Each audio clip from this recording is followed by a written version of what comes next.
प्रकरण 4. हे विश्व बनलंय कशाचं? ख्रिस्तपूर्व 6व्या शतकात कणाद मुनींनी विशेषिक सूत्रात हे सारं जग अतिसूक्ष्म कणांपासून बनलं आहे आणि त्या कणांची पुढे विभागणी शक्य नाही अशी कल्पना मांडली. अन्नाचा घास घेता घेता आता ह्याच्यापेक्षा बारीक बारीक कसे कुठवर तुकडे करता येतील असा विचार त्यांना सुचला आणि त्यातून त्यांनी अविभाज्य अशा अणूची कल्पना मांडली.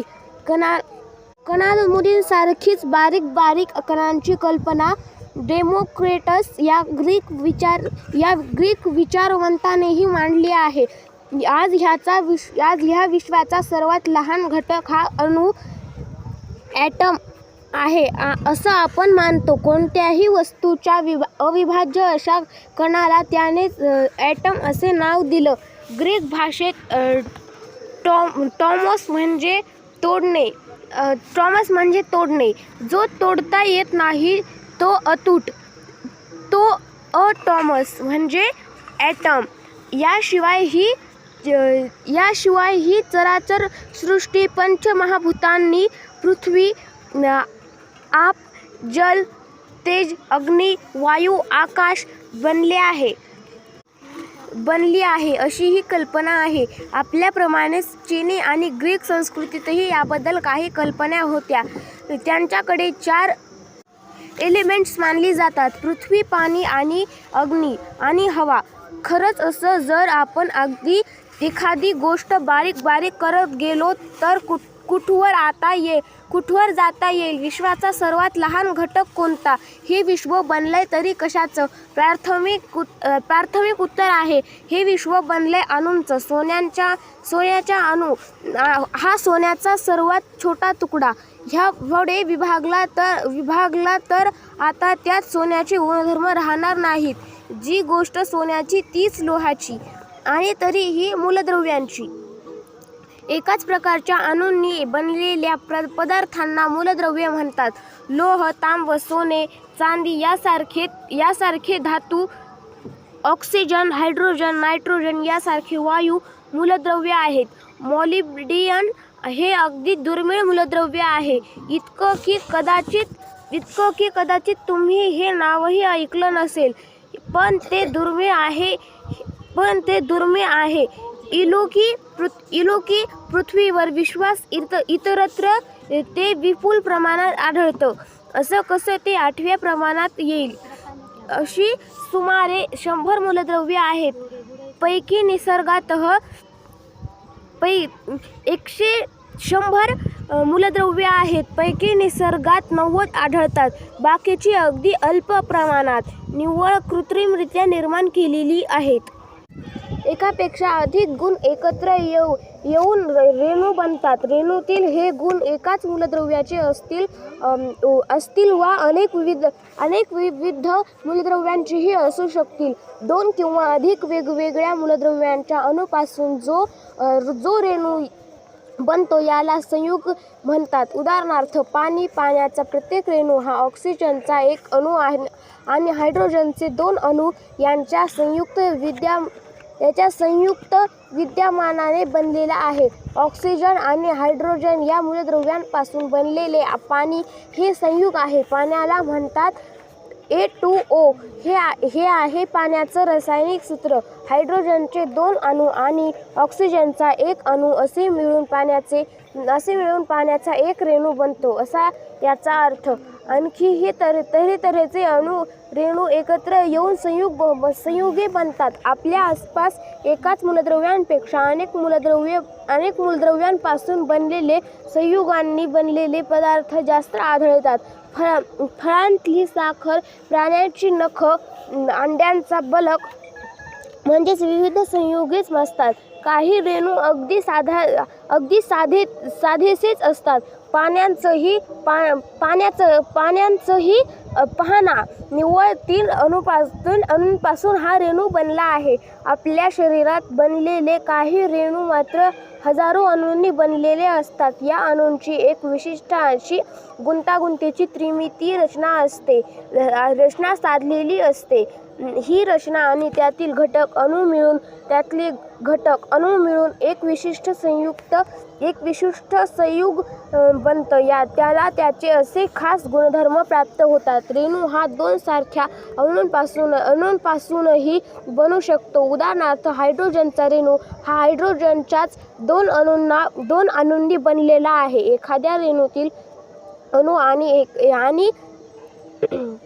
एखाद्या रेणूतील अणू जरी एकाच मूलद्रव्याचे असतील तरी त्या रेणूत ते अणू जोडीने आहेत. का अणूंचं त्रिकूट आहे का चौकडी यावरही त्या रेणूचे गुणधर्म ठरतात. ऑक्सिजनच घ्या ना. एरवी हा वायू म्हणजे अणूच्या जोड्या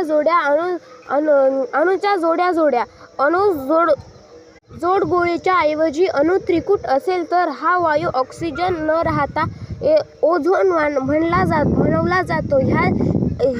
हाच तो बहुचर्चित पर्यावरणप्रेमी ओझोन. अणू जरी ऑक्सिजनचे असले तरी ते एकटे असताना वेगळे वागतात. दुक्कलीने वेगळे आणि त्रिकूट बनलं की आणखी वेगळे.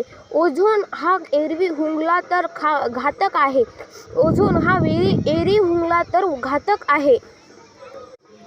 पण वातावरणाच्या अगदी वरच्या थरात असेल तर हा पृथ्वीवर येणारी अतिनील किरणे थोपवून धरतो. आणि अतिनील किरणांच्या उन्हापासून आपल्याला सावली देणारी ओझोनची छत्रीच धरलेली असते म्हणा. दक्षिण गोलार्धात ह्या ओझोनच्या छत्रीवर थर फाटला आहे. त्यामुळे ऑस्ट्रेलियात सूर्यस्नान करणं हे धोक्याचं आहे. तेथे अतिनील किरणांचा मारा खूप जास्त आहे. तेथे आभाळ फाटलं तेथे ठिगळ कुठे लावणार? स्फटिक. अणुरेणूंची कवायत. हिरा हा कार्बनचा एक प्रचंड मोठा स्फटिक असतो. निव्वळ कार्बनला कार्बन जोडून बनलेला महाकाय रेणू. यात कार्बनचे कोट्यावधी अणू विशिष्ट पद्धतीने रचलेले असतात. सैनिकी संचलन असावं तसंही खांद्याला खांदा लावून प्रमाणबद्ध शिस्तबद्ध रचना शिवाय येथे हे संचलन त्रिमिती आहे हे लक्षात असू द्यावे. माशांचा थवा जसा तसे हे. पण येथे अगदी छोट्या हिऱ्यातही जगातले सारे मासे अधिक सारी माणसं जमेस धरली तरी त्याहून अधिक अणू असतात. पण अणू खांद्याला खांदा लावून खडे आहेत हेही वर्णन तितकंसं बरोबर नाही. हिऱ्यातले किंवा कुठल्याही पदार्थातले अणू हे एकमेकांना अगदी खेटून असल्याचं ह्यातून ध्वनित होतं. हे सोल्जर खांद्याला खांदा लावून उभे नाहीत. काही ठराविक अंतरावरच त्यांना उभं राहावं लागतं. मध्ये बरीच जागा मोकळी असते. हिरा हा अर्थात घन पदार्थ आहे पण तरीही त्यात मोकळी जागाच अधिक आहे. प्रत्यक्षात घन पदार्थ म्हणजे बरीचशी मोकळी जागाच असते. आश्चर्य वाटलं ना? नंतर आपण हे समजावून घेऊया. स्फटिकात सगळेच अणू कवायत करत असतात. त्यामुळे स्फटिकांना आकार प्राप्त होतो. स्फटिकचा अर्थ मुळी हा. काही अणू सैनिक वेगवेगळ्या प्रकारे कवायत करू शकतात. कार्बनचंच बघा ना. कार्बनचे अणू वेगवेगळ्या तऱ्हांनी कवायत करू शकतात. त्यामुळे त्यांना अगदी भिन्न गुणधर्म प्राप्त होतात. कधीही असा हिरा म्हणजेही शुद्ध कार्बनच का आणि वंगण म्हणून वापरलं जातं असं मानू. मुलायम ग्राफाइटही शुद्ध कार्बनच. ही सारी त्यांच्या स्फटिक रचनेची कमाल. स्फटिक म्हणजे अणूंची अतिशय शिस्तबद्ध अशी रचना असते. स्फटिक म्हणतातच आपल्या डोळ्यापुढे येतात स्वच्छ, सुंदर, पारदर्शक खडे, स्वच्छ निव्वळ शंख, पारदर्शक पाण्याचं वर्णनही आपण स्फटिकासारखं स्वच्छ असं करतो. वास्तविक पाहता बहुतेक घनपदार्थ हे स्फटिकारूपीच असतात आणि पारदर्शक नसतात. लोखंडही स्फटिकरूपीच असतं. हिऱ्यासारखीच ह्याचाही अणूंची विशिष्ट रचना असते.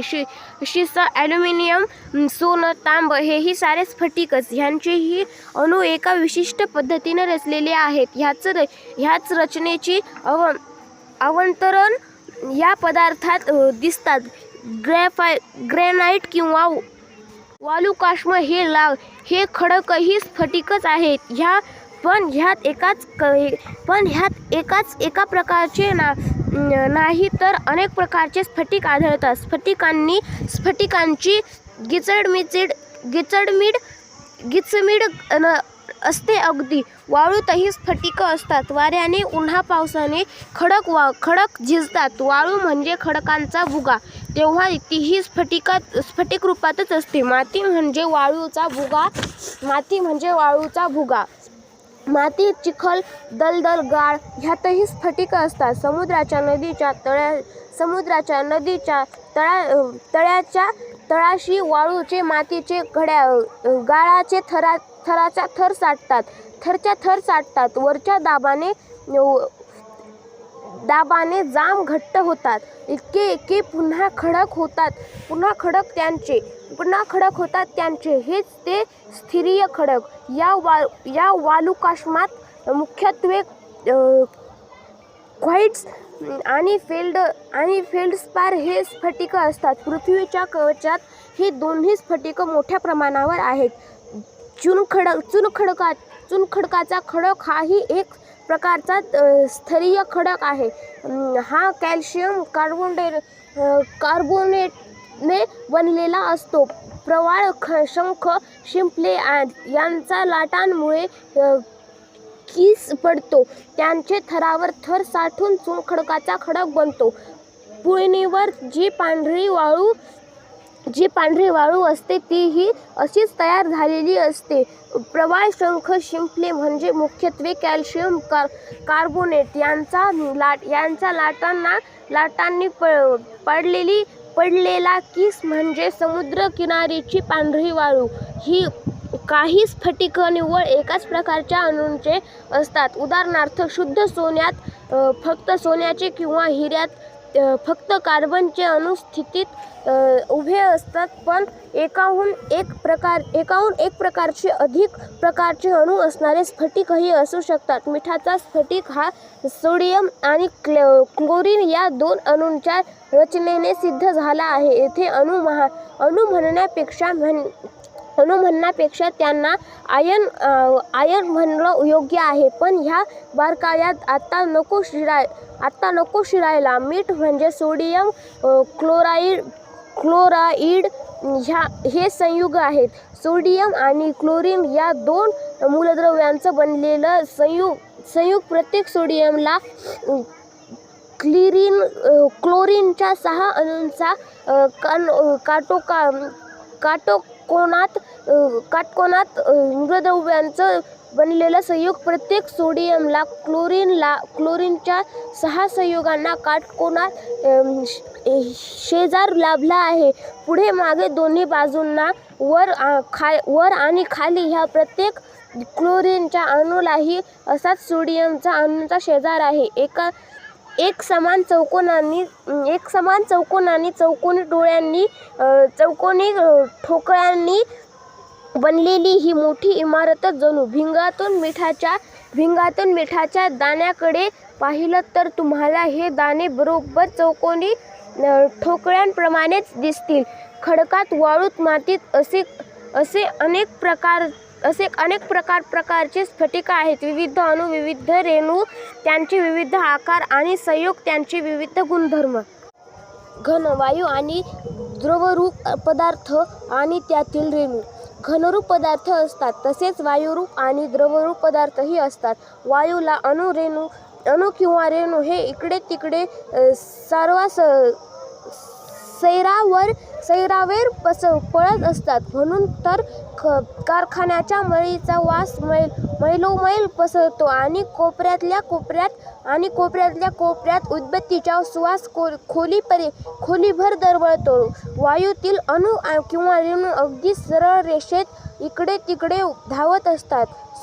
समोरून कुणी आला तरी साईड देणे वगैरे भानगड नाही. सरळ रेषेत जायचं म्हटलं तर लवकरच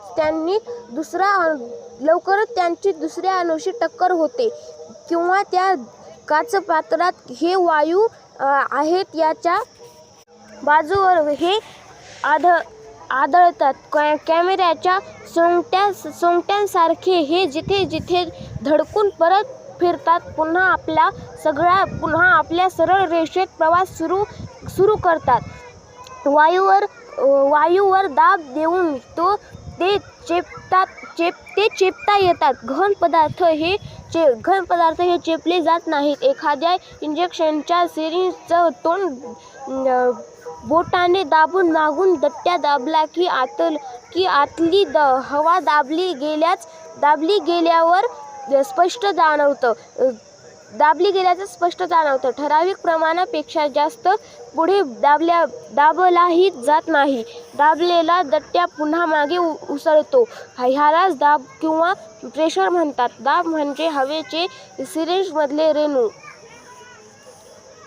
जे त्या दट्ट्यावर आणि सिरिंजवर आपटत आहेत, त्यांची एकत्रित शक्ती प्रेशर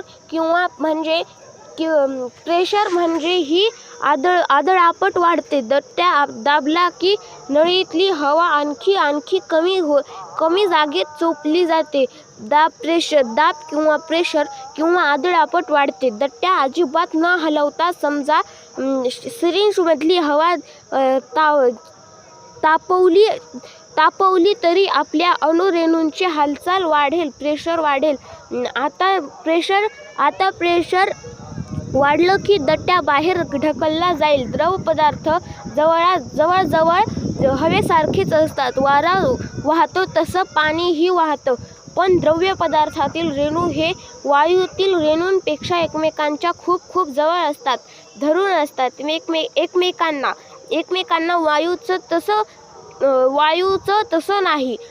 वायू एखाद्या टाकीत भरला तर तो ती सर्व टाकी समप्रमाणात व्यापून टाकेल. अगदी थोडा वायू जरी टाकीत सोडला तर तो टाकी पूर्ण व्यापेल. जे टाकीचं घनफळ ते वायूचं घनफळ. द्रवांचं असं नाही. पाणी समजता टाकीत सोडलं तर ते तळाशी बसेल. त्याच्या घनफळाइतकीच जागा ते व्यापेल. पाण्याची घनफळ ठरलेलं. टाकीचा आकार कसाही असो. वायूचं असं नाही. वायू तुझं घनफळ केवढं, जेवढं टाकीचं असेल तेवढं. द्रवात अणुरेणू अगदी जवळ आले तरी घनपदार्थात ते ह्यापेक्षाही खूप जवळ असतात. द्रवात हे एकमेकांवरून सहज घसरून वाहत जातात. पाणी वाहतं, पेट्रोल वाहतं. तसं घनपदार्थांचं नाही. विटा दागिने वाहत नाहीत. त्यांचा आकार ठरलेला तो बदलत नाही. पण घनपदार्थ दिसायला स्थिर दिसले तरी सूक्ष्म पातळीवर त्यांच्या रेणूंमध्ये सतत हालचाल चालू असते. पण हेही निव्वळ थर असते. ते स्वतःची जागा सोडून लांब जात नाहीत, रांग मोडत नाहीत. तापमान वाढलं की ही थर वाढते. आणखी वाढलं की हालचाल सुरू होते. वाढत जातं. आता कवायत मोडते. हे हे तर आपण नेहमी बघतो तेच आहे. तापमान वाढलं की बर्फाचं होतं पाणी, आणखी वाढलं की पाण्याची होते वाफ. काही द्रव्य पदार्थ अगदी घट्ट असतात, मधासारखे किंवा घट्ट ऑइलसारखे. हे वाहतात पण वाहत संथपणे. हे टाकीत सोडले तर तळाशी समपातळीत पसरतात, पण अगदी संथपणे, खूप वेळाने. काही तर घन म्हणावेत इतक्या हळू हलतात. स्फटिक रचना नसलेले हे दुर्मिळ घन पदार्थ, घन द्रव आणि वायू ही पदार्थांची रूपे आहेत. आपल्या आसपास विविध पदार्थ विविध रूपांत दिसतात, काही तर तिन्ही रूपात दिसतात. पदार्थांचं रूप मुख्यत्वे तापमानावर आणि दाबावर अवलंबून असतं. पृथ्वीवर मिथेन हा वायुरूप आहे, पण शनीच्या टायटन नामे उपग्रहावर इतकी थंडी आहे की हा गॅस तिथे द्रवरूपात आहे. गोबर गॅसचे समुद्र आहेत तेथे. आणखी प्रचंड ग्रहावर गोबर गॅसचे खडक असणंही शक्य आहे. पारा हा आपल्याला द्रव म्हणून माहीत आहे, पण तुंड्रा प्रदेशाच्या थंडीत पाऱ्याचा दगड व्हायला वेळ लागणार नाही. घनरूप लोखंड तापवलं तर त्याचा रस होतो. पुरेशी उष्णता दिली तर त्याची वाफही होईल. पृथ्वीच्या पोटात खोल इतकं उच्च तापमान आहे की तेथे लोहाचा रसही आहे. कोणी सांगावं, एखादा अतितप्त ग्रह असेल सुद्धा, त्याच्यावर लोखंडाच्या रसाचे सागर उसळत असतील, आणि यात सुखेनैव पोहणारे काही जीवही असतील. अणूंच्या अंतर्गत कोणताही पदार्थ कापत गेलं तर त्याचा सर्वात छोटा तुकडा म्हणजे त्याचा अणू किंवा रेणू. कोणत्याही मूलद्रव्यात सर्वात छोटा कण म्हणजे अणू. कोणत्याही संयुगाचा सर्वात छोटा कण म्हणजे रेणू. इथून पुढे तुकडा पाडला की मूळ पदार्थ शिल्लक राहत नाहीत. काहीतरी वेगळंच रूप तयार होतं. पण अणू खरंच विभाज्य आहे का? आणि सोन्याचा अणू खरंच सोन्यासारखा दिसतो का? नाही. तो खरं तर कशासारखाच दिसत नाही. मुळात तो दिसतच नाही. अगदी इलेक्ट्रॉन मायक्रोस्कोप खालीही नाही. आणि अविभाज्य नाही. तो तोडता येतो. न्यूझीलंडच्या अर्नेस्ट रदरफर्डने 1919 सालीच हे करून दाखवले. पण मग तो मूलद्रव्याचा अणू राहत नाही. शिवाय हे फार अवघड आहे. यातून प्रचंड ऊर्जा बाहेर पडते. अणुबॉम्बने मोजलेला हाहाकार आपल्याला माहीतच आहे. दिसत जरी नसला तरी अणूंचं अंतर्गत कसं आहे हे आपल्याला आता माहीत झालं आहे. पहिल्या प्रकरणात आपण पाहिलं की एखादी गोष्ट थेट दिसत जरी नसली तरी शास्त्रज्ञ अशा गोष्टींच्या रचनेबद्दल काहीही अंदाज बांधतात, काही मॉडेल बनवतात. अणूंचं मॉडेलही असतं. आता काय बरं असेल, कसं बरं असेल याचा अंदाज आहे. पण म्हणजे अंदाजपंचे काही पण कोठून दिसलं असं काही नाही. ह्याची परीक्षा केली जाते. ह्या मॉडेलच्या आधारे निरीक्षण आणि आखाडे तपासले जातात.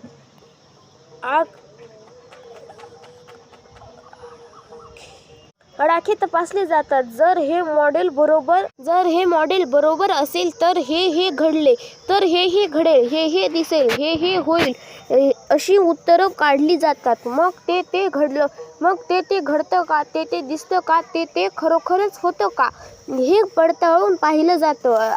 आजवर तरी सारं काही अणूच्या ताज्या मॉडेलमध्ये फिट्ट बसणारं आहे. अनेक प्रयोग झाले, अनेक तपासण्या झाल्या, उलट तपासण्या झाल्या. या मॉडेलने या साऱ्याला समर्थपणे तोंड दिलं आहे. साऱ्या परीक्षणाला ते उत्तरलंय म्हणून हा अंदाज ग्राह्य मानला जातोय. निदान सध्यापुरता. उद्या या मॉडेलद्वारे समजून घेता येणार नाही असं काहीतरी आढळू शकेल. पूर्वीही जेव्हा असं आढळेल तेव्हा असं घडलेलं आहे. त्यावेळी मॉडेलमध्ये सुधारणा करण्यात आल्या आहेत. पुढेही होत राहील. किंवा हे मॉडेल सर्वस्व बाद ठरवून नवीनच काहीतरी रचना आहेत. पुढेही नवीनच काहीतरी रचना कल्पावी लागेल. पुन्हा तपासावे लागेल. हे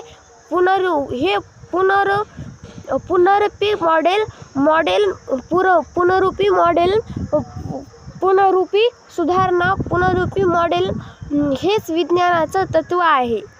हीच ती वैज्ञानिक पद्धत. विज्ञान सर्वज्ञतेचा दावा करीत नाही. आजचं मॉडेल हे काही अंतिम सत्य नाही. सध्याच्या ज्ञानावर आधारित सत्याचा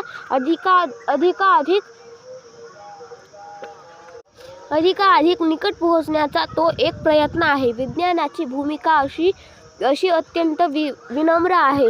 कोणत्याही भन्नाट कविकल्पनेपेक्षा, कोणत्याही सुरस आणि चमत्कारिक लोककथेपेक्षा, कोणत्याही धर्मग्रंथातल्या कोणत्याही तथाकथित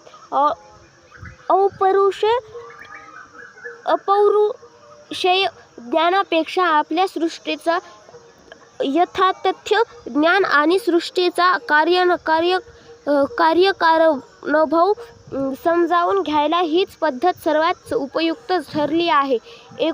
19व्या शतकाअखेरीस जे थॉमसन या ब्रिटिश शास्त्रज्ञाने सुचवलेलं अणूचं मॉडेल आहे हे योग्य समजलं जात होतं. आता हे बाद ठरलं आहे. तेव्हा त्याची चर्चा येथे नको. थॉमसन यांचाच विद्यार्थी एर्नेस्ट रदरफर्ड यांना गुरुजीचं मॉडेल बाद ठरवत नवच मॉडेल मांडलं. थॉमसन यांच्या मॉडेलमधील बऱ्याच त्रुटी त्यांच्या या शिष्योत्तमाने दूर केल्या. रदरफर्डने अणूंची रचना ही मधोमध केंद्र आणि त्याभोवती फिरणारे इलेक्ट्रॉन अशी कल्पिली. आपल्या सूर्यमाले सारखंच हे प्रचंड मोठ्या सूर्य आणि त्याभोवती आपल्या कित्येक फिरणारे सूर्याच्या मानाने कसपटा समान आहे असे ग्रह. पण कक्षा म्हणजे त्रिपात कक्षेत फिरणारे सूर्याच्या मानाने कसपटा समान असे ग्रह. पण कक्षा म्हणजे त्रिपात दाखवता तशी काहीतरी गोल रेघ आहे आणि त्यानुसार हे इलेक्ट्रॉन फिरत असतात. असा तुमचा अंदाज असेल, पण तो मात्र गैर आहे. तो मात्र गैर आहे. इलेक्ट्रॉन म्हणजे पृथ्वी, मंगळ वगैरे ग्रहांसारखी एखादी वजनदार वस्तू नाही. हे लक्षात घेऊन रदरफर्ड यांचा शिष्य निल्स बोर यांनी गुरुजींच्या मॉडेलमध्ये आणखी सुधारणा केल्या. सध्याची आपली अनुकल्पना ही अशी रदरफर्ड थोर त्यांनी मांडलेली कल्पना आहे. या मॉडेलनुसार दोन शेजारी अणूंमध्ये प्रचंड पोकळी असते. घनपदार्थ म्हणजेच बरीच मोकळी जागा असं मी म्हटलं होतं. हिरा म्हणजे शिस्तीत संचलन करणारे सैनिक हे आपण पाहिलं. अगदी हिऱ्यासारखाच सर्वात कठीण सर्वात घट्ट पदार्थही दोन अणुकेंद्रांमध्ये प्रचंड अंतर असतं. प्रचंड म्हणजे किती प्रचंड ह्याचा अंदाज घेण्यासाठी आपण त्या हिऱ्याच्या अणूंना आपल्या परिचित वास्तूच्या मापात बसवून पाहू. कल्पना करा की हिऱ्याला कार्बनच्या एका अणूचं केंद्र हे एखाद्या फुटबॉल एवढा आहे, तर शेजारचा फुटबॉल हा साधारण 15 किलोमीटरवर एखाद्या फुटबॉल एवढे आहे. तर शेजारचा फुटबॉल हा साधारण 15 किलोमीटरवर असेल आणि ह्या केंद्राभोवती घिरट्या घालणारे इलेक्ट्रॉन हे चिलटा एवढे असते. फुटबॉल भोवती काही किलोमीटर घिरट्या घालत असतील, बाकी अधेमध्ये काहीच नाही, नुसती मोकळी जागा. थोडक्यात सर्वात कठीण म्हणावला जाणारा हिरा हा बडाघर पोकळवासा असतो. तर हिरा म्हणजे बरीचशी मोकळी जागा, खडक म्हणजे बरीचशी मोकळी जागा, लाकूड म्हणजे बरीचशी मोकळी जागा, तुम्ही आपण म्हणजे ही बरीचशी मोकळी जागा. घन वस्तूत रेणू हे एकमेकांजवळ असतात, पण जवळचा फिजिक्समधला अर्थ हा आहे. अणू म्हणजे बरीचशी मोकळी जागा. त्यामुळे हे चित्र मोठं केलं की दिसतात 15 किलोमीटरवर फुटबॉल आणि मध्ये काही चिलटं. असं कसं? चांगला घट्टमुट्ट कडक हा आतून कसा पोकळ कसा असा पोकळ कसा बसल्यावर त्याचा भुगा नाही का होणार? पत्त्याच्या बंगल्यासारखा कोसळील की तो. इतका पोकळ असेल खडक तर त्याच्या आरपार दिसलंही पाहिजे. इतकंच काय, आरपार जाता आलं पाहिजे नाही का? मीही पोकळ आणि भिंतीही पोकळ, या न्यायाने भिंतीच्याही आरपार जाता आलं पाहिजे. मग खडक इतके कडक का? आणि आपण सरळ एकमेकात मिसळून ऐवजी एका नाही होत, एक जीव नाही होत. आपल्या दृष्टीनं घन म्हणजेच केवळ केंद्र आणि इलेक्ट्रॉन, फुटबॉल आणि चिलटं एवढंच असतं. ह्यांना बांधून ठेवणारी अनेक बलसबंध शक्तिक्षेत्र काम करत असतात. त्यामुळे दोन अणूंच्या केंद्रित अंतर राखलं जातं आणि त्या केंद्रांचे घटक प्रोटॉन्स आणि न्यूट्रॉन्स एकत्र ठेवले जातात. वस्तू घन बनते. ती बलबंध आणि शक्ती क्षेत्रामुळे. त्यामुळे अणूंच्या सूक्ष्म पातळीवर विचार करता भरीव जागा आणि रिकामी जागा ह्या शब्दांना विशेष अर्थ उरत नाही. केंद्र फुटबॉल सारखं आणि पुन्हा 15 किलोमीटर पुढच्या फुटबॉलपर्यंत मध्ये रिकामी जागा, हे वर्णन तसं गैर लागू आहे. या फुटबॉलांच्या मध्ये निरनिराळ्या बंधांची आणि शक्तिक्षेत्रांची बलवान भिंत आहे. घन म्हणजे ज्याच्यातून चालता येत नाही असा पदार्थ अशी व्याख्या करायला हवी. भिंतीतून आरपार जाता येत नाही कारण तिच्यातल्या अणुरेणूंतील सगळ्या अणुघटकांना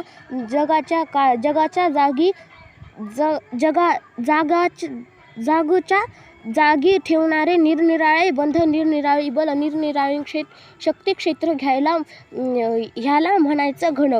द्रव म्हणजेही असं की काहीतरी, पण आता हे बंध अगदी सैल असतील. हे अणुरेणू एकमेकांवरून सहज सरकणार. तुम्हाला त्याच्यातून चालता येणार. अर्थात तुम्ही चालू शकता. अर्थात तुम्ही चालूच काय, पळूही शकता. पाण्यात मात्र हालचाल धीम्या गतीने होते. खूप शक्तीही लागते. समुद्रकिनारी फिरणं सोपं, समुद्रात अवघड. हवेचे रेणू हे अगदी इकडे तिकडे होतात. अर्थात सगळ्याच हवेच्या कणांनी एकच दिशा धरली म्हणजे जोरात वारा आला की तोही विरुद्ध दिशेने तर मात्र चालणंही मुश्किल. वादळ आलं की आणखी अवघड. घनपदार्थातून आपण आरपार नाही जाऊ शकत, पण फोटॉनसारखे काही अतिसूक्ष्म घन जाऊ शकतात. प्रकाश म्हणजे फोटॉनची लांब वाहती मालिका. हे फोटॉन काही प्रकारच्या घनवस्तून आरपार जातात. उदाहरणार्थ काच. या वस्तूंना आपण पारदर्शक म्हणतो. या पारदर्शक काचेतील, द्रवातील किंवा हिऱ्यातील फुटबॉलांची रचना अशी असते की फोटॉन त्यामधून सहज आरपार जातात. थोडा वेग मंदावतो. त्यांच्या आपल्या पाण्यातून चालताना मंदावतो तसा तर आस्ती कदम जातात ते. कार्टनसारखे काही स्फटिक वगळता खडक अपारदर्शक असतात. त्यातून फोटॉन आरपार जाऊ शकत नाहीत. खडकांमध्ये फोटॉन शोषले तरी जातात किंवा त्यावरून परावर्तित तरी होतात, आरपार जात नाहीत. काही अपारदर्शक घनपदार्थ अगदी सरळ रेषेत फोटॉन परावर्तित करतात. अशांना आपण आरसा म्हणतो. काही अपारदर्शक घनपदार्थ थोडे फोटॉन परावर्तित करतात, पण आरशासारखे सरळ रेषेत नाही. इकडे तिकडे चोहीकडे कसेही वेगळे वाकडे. घनपदार्थांचे हे गुणधर्म त्यांच्या रंगावर अवलंबून असतात, किंवा खरं तर त्यांचे रंग हे त्यांच्या ह्या गुणांवर अवलंबून असतात. पदार्थांचा रंग हे ते कोणत्या रंगाचे फोटॉन परावर्तित करतात आणि कोणते शोषून घेतात त्यावर अवलंबून असतो. पुढे 7व्या प्रकरणात आपण इंद्रधनुष्याबद्दल बोलणार आहोत, तेव्हा ह्याबद्दल मी आणखी काही सांगेन. तर पुन्हा एकदा अणूच्या अंतर्गत डोकावूया. थेट अणुकेंद्रात पाहूया. सर्वात छोटा कोन. अणुकेंद्र फुटबॉल यासारखं नाहीये मुळी. तुम्हाला समजविण्यापुरतीच ती उपमा वापरली. केंद्र हे गोल गरगरीत नाही, कुठल्याही विशिष्ट आकाराचं नाही. घन या शब्दासारखाच आकार. ह्या शब्दाला इतक्या सूक्ष्म जगात काही अर्थ राहत नाही. किती सूक्ष्म आहे हे अणूंचं जग. ह्या वाक्याच्या शेवटी जो पूर्णविराम आहे ना, त्यात शाईचा एक षड्क रेणू आहे. केंद्रामध्ये प्रोटॉन्स आणि न्यूट्रॉन्स हे आणखी सूक्ष्म कण आहेत. हेही छोटे गोळे आहेत. अशी कल्पना तुम्ही करू शकता. हे साधारण सारख्याच आकाराचे असतात. सारख्याच वस्तुमानाचे सूक्ष्मजीव असे कण आहेत. पण केंद्राभोवती फिरणारे इलेक्ट्रॉन हे तर त्यांच्यापेक्षा 1000 पटीने सूक्ष्म. प्रोटॉन्स हे घनभरीत असतात. इलेक्ट्रॉन हे ऋणभारित असतात. तर इलेक्ट्रॉन्सवर मात्र कोणताच विद्युतभार नसतो. घनभार, ऋणभार याचा अर्थ वगैरेच ओझं सध्या येथेच ठेवू आणि पुढे जाऊ. अणुकेंद्र हे प्रोटॉन्स आणि न्यूट्रॉन्समुळे चांगलंच जड असतं. त्या मानाने इलेक्ट्रॉन्स म्हणजे अगदी नगण्य इतके नगण्य की अणूंचं वस्तुमान लक्षात घेताना इलेक्ट्रॉन्स गणले जात नाहीत. तेव्हा सगळ्या प्रोटॉन्स किंवा न्यूट्रॉन्स मिळून जे वस्तुमान होईल तेच त्या अणूंचं वस्तुमान. कोणत्याही वस्तूतल्या अशा प्रत्येक अणूच्या वस्तुमानाची बेरीज म्हणजेच त्या वस्तूचं वस्तुमान.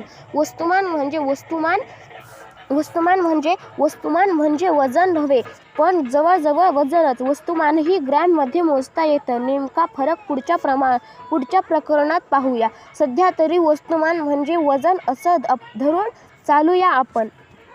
प्रत्येक मूलद्रव्यातील अणूंमधील प्रोटॉन्सची संख्या ठरलेली असते. जितके प्रोटॉन्स तितकेच अणूभोवती घुमणारे इलेक्ट्रॉन्स. प्रत्येक प्रोटॉन मागे जेवढ्याच तेवढे इलेक्ट्रॉन, हेही अगदी ठरलेलं असतं. इलेक्ट्रॉनच्या हायड्रोजनच्या अणूमध्ये एकच प्रोटॉन आहे आणि म्हणून एकच इलेक्ट्रॉन युरेनियममध्ये आहेत. तब्बल 12 प्रोटॉन्स शिशात आहेत. 82 कार्बनमध्ये 6 वेगवेगळी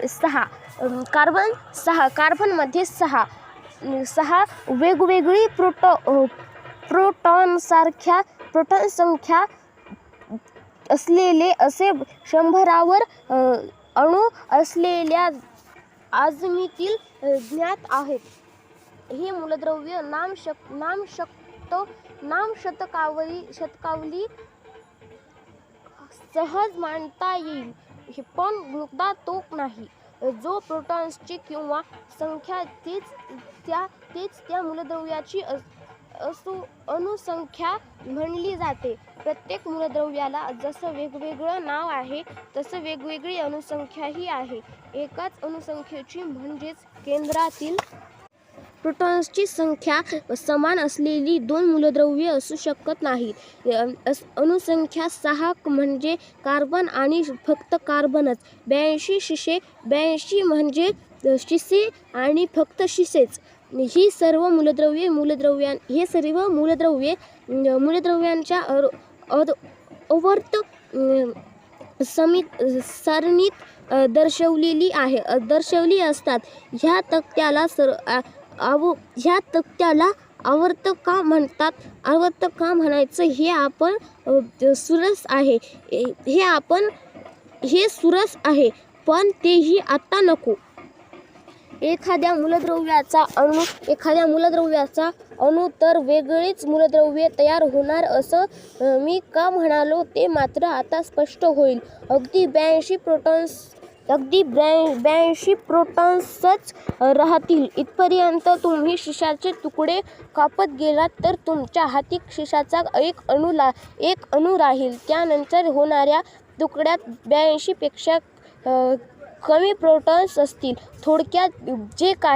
थोडक्यात जे हाती येईल ते शिसे असणार नाही, दुसरीच 2 मूलद्रव्ये असतील. म्हणूनच तर मूलद्रव्यांचा अविभाज्य कण अशी अणूंची व्याख्या केली आहे.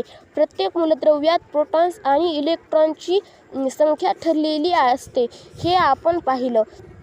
पण अणुकेंद्रात असलेल्या न्यूट्रॉन्सची संख्या मात्र वेगवेगळी असू शकते. उदाहरणार्थ कार्बनचे 6 आणि फक्त 6च प्रोटॉन्स आणि इलेक्ट्रॉन्स असतात, पण न्यूट्रॉन्स मात्र 6 किंवा 7 किंवा 8 असू शकतात. अशा मूलद्रव्यांना समस्थानिके म्हणतात, कारण मूलद्रव्यांच्या आवर्त सारणीत ती एकाच स्थानी असतात. अशा कार्बन भावंडांना कार्बन 12, कार्बन 13 आणि कार्बन 14 अशी नावं आहेत. हे आकडे कार्बन अणूच्या वस्तुमानाचे आहेत. प्रोटॉन्स आणि न्यूट्रॉन्सच्या वस्तुमानाची बेरीज म्हणजे त्या अणूचे वस्तुमान असे गणित आहे. कार्बन 14 सारखी काही समस्थानिक ही किरणोत्सर्गी असतात. ठराविक वेगाने पण अति पण अनित्य वेगाने त्यातील अणू आपोआपच अन्य मूलद्रव्यात रूपांतरित होतात. ह्या गुणधर्मांचा वापर जीवाश्मांचं वय ठरवण्यासाठी होतो. कार्बन 14 चा हा गुणधर्म वापरून जुन्या पुराणाचा जहाजाचं वय ठरवता येईल. ठीकय तर मग आता तरी आपण छोट्या कोणाशी पोहोचलो की नाही? प्रोटॉन्स आणि न्यूट्रॉन्स ही आणखी बारीक कणांनी बनलेले आहेत. त्यांना म्हणतात क्वार्क. पण त्याबद्दल आता नको. तुम्हाला समजणार नाही म्हणून नाही. प्रामाणिकपणे सांगायचं तर ते मलाही नीट कळलेलं नाही म्हणून नको. माझ्यापेक्षा इतर अनेक शास्त्रज्ञांना ह्या सूक्ष्म जगाचं अधिक ज्ञान आहे, पण मला नाही. तो मी नव्हेच. तेव्हा इथेच थांबतो. एकूणच इथून पुढे अज्ञानाचा अदृष्टाचा प्रदेश सुरू होतो. आपल्या आकलनाची धाव सध्या ह्या कुंपणापर्यंतच आहे. ह्याही पुढचं गूढ उघडलेलं त्यासाठी शास्त्रज्ञ अहोरात्र झटत आहेत. पण जे माहीत नाही ते माहीत नाही असं मान्य करण्यातच शहाणपणा आहे. यात कमीपणा नाही, उलट प्रामाणिकपणा आहे. अज्ञान मान्य केलं तरच शोध सुरू होतो. आता सर्व ज्ञान प्राप्त झालंय, अंतिम सत्य समजलंय असं म्हटलं की सत्याचा शोध थांबतो.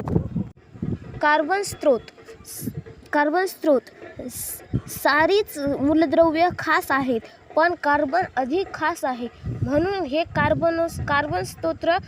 कार्बन स्रोत सजीवांच्या जीवनामध्ये कार्बनला भलतंच महत्त्वाचं स्थान आहे. आपल्या शरीरातही कार्बनची असंख्य रूपे आहेत. आपल्या रक्तात हिमोग्लोबिन आहे. हे शरीरातही कार्बनची असंख्य रूपे आहेत. आपल्या रक्तात हिमोग्लोबिन आहे, हे कार्बन नाहीये. त्याबरोबर इतरही अनेक अणुरेणू आहेत. पण अंतरीचा सांगडा हा कार्बनचा आहे. ह्या कार्बनच्या सांगड्यावर इतर अणुरेणूंनी आपल्या रक्तात हिमोग्लोबिन आहे, हे कार्बनचंच रूप आहे. स्नायूत मायोग्लोबिन आहे, हेही कार्बनचंच रूपड. इथे निव्वळ कार्बन नाहीये, त्याच्याबरोबर इतरही अनेक अणुरेणू आहेत. पण अंतरीचा सांगडा हा कार्बनचाच आहे. ह्या कार्बनच्या सांगड्यावर इतर अणुरेणूंनी कलाकुसर आहे. असे तऱ्हेतऱ्हेचे रेणू आपल्या शरीरात आहेत. एकदा कार्बनचे आणि इतर सुटे भाग हाती आले की त्यापासून इतर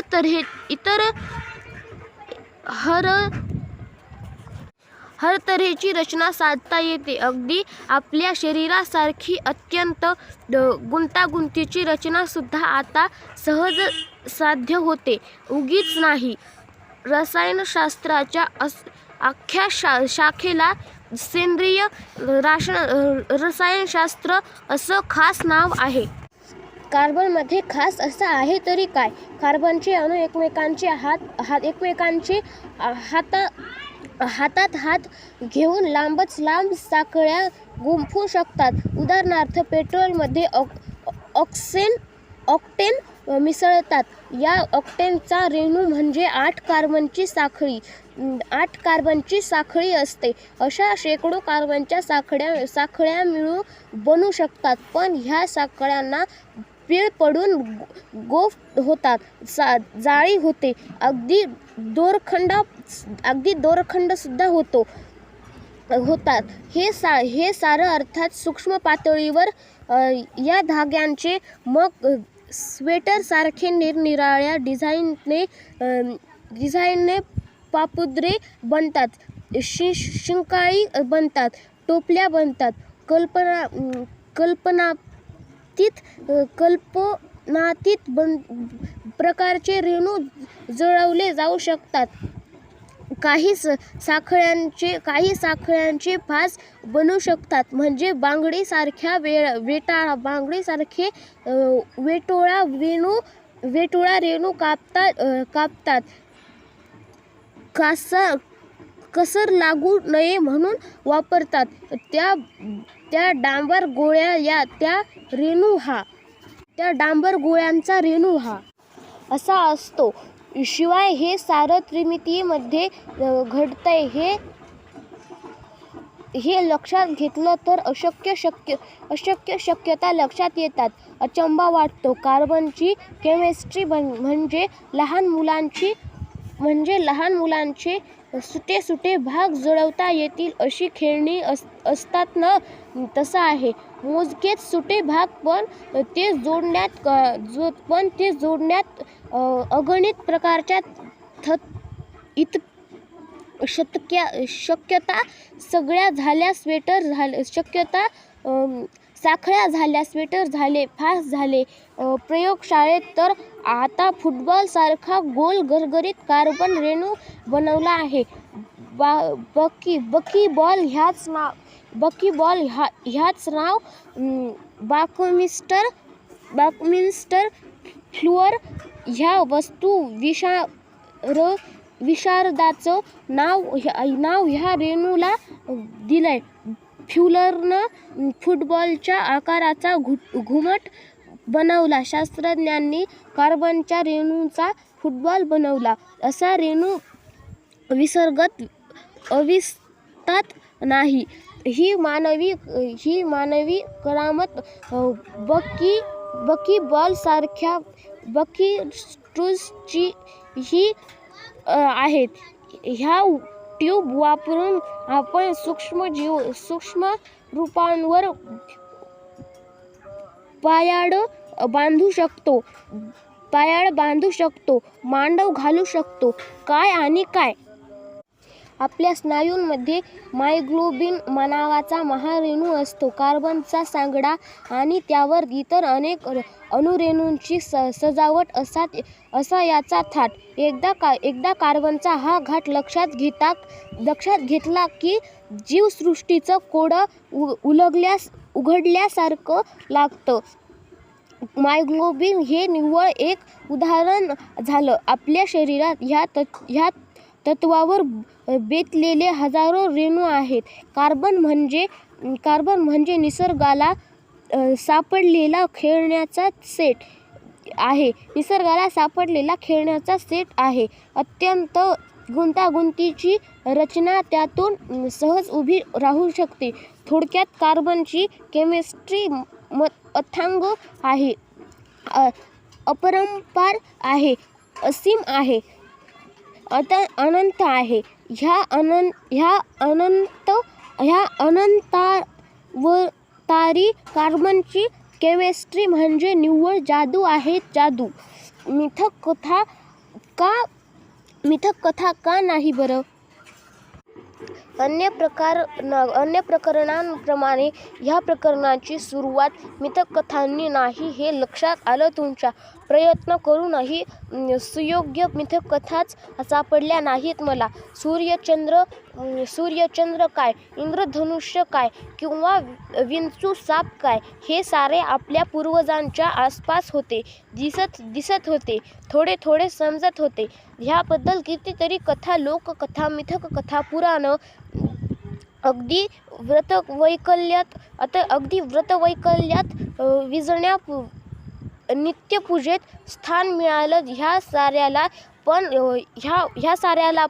ह्या उलट हे रेणूंचं जग, त्याबद्दल आपले पूर्वज अगदीच अनभिज्ञ होते.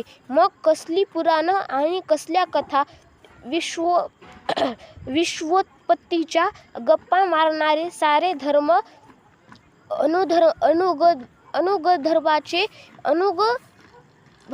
अनुगभराचे गृह्य जग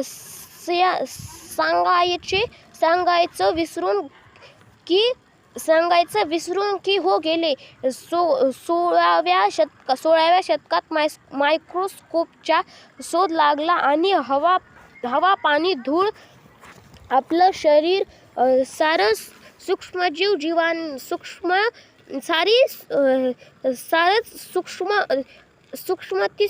जीवांनी माखलेलं आहे हे लक्षात येऊ शकलं. दृष्टीआडची ही सूक्ष्म तरीही भलतीच गुंतागुंतीची भलतीच देखणी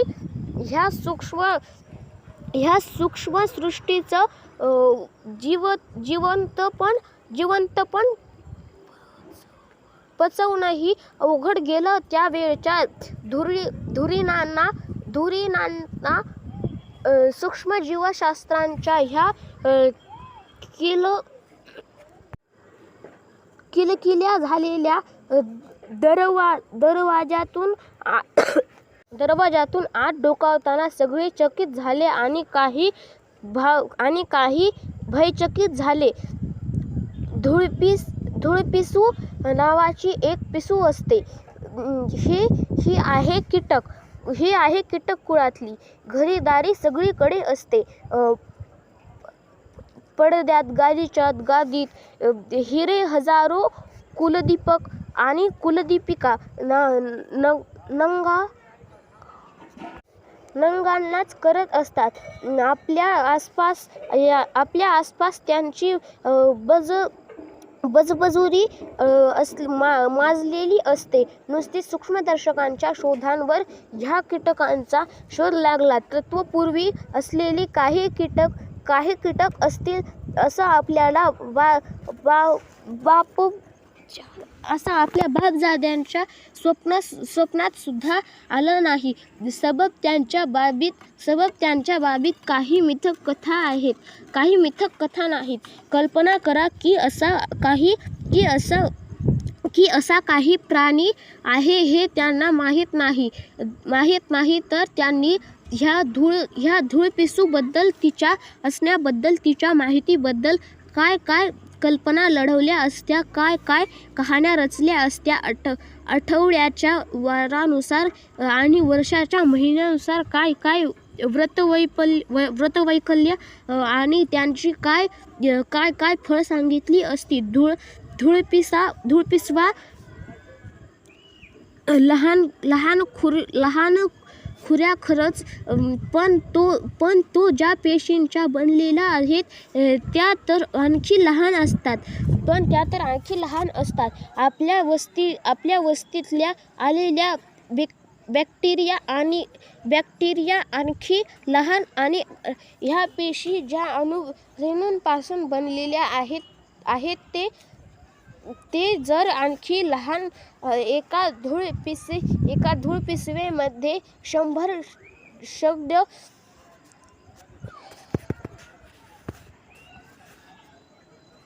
सारं विश्व मुळी ह्या अतिसूक्ष्म अशा अणूंचं बनलेलं आहे. पण गंमत अशी की विश्वाच्या पसाऱ्याबद्दल, उत्पत्तीबद्दल, त्याच्या चलनवलनाबद्दल छाती ठोकपणे सर्वज्ञपणे सांगणाऱ्या एकही धर्मसंग्रहात ह्याचा उल्लेखही नसावा.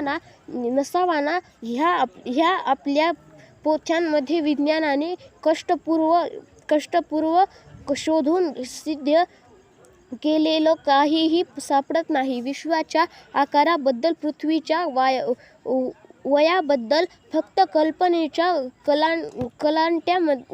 कोलांट उड्या दिसतात. कॅन्सर औषध कोणतं?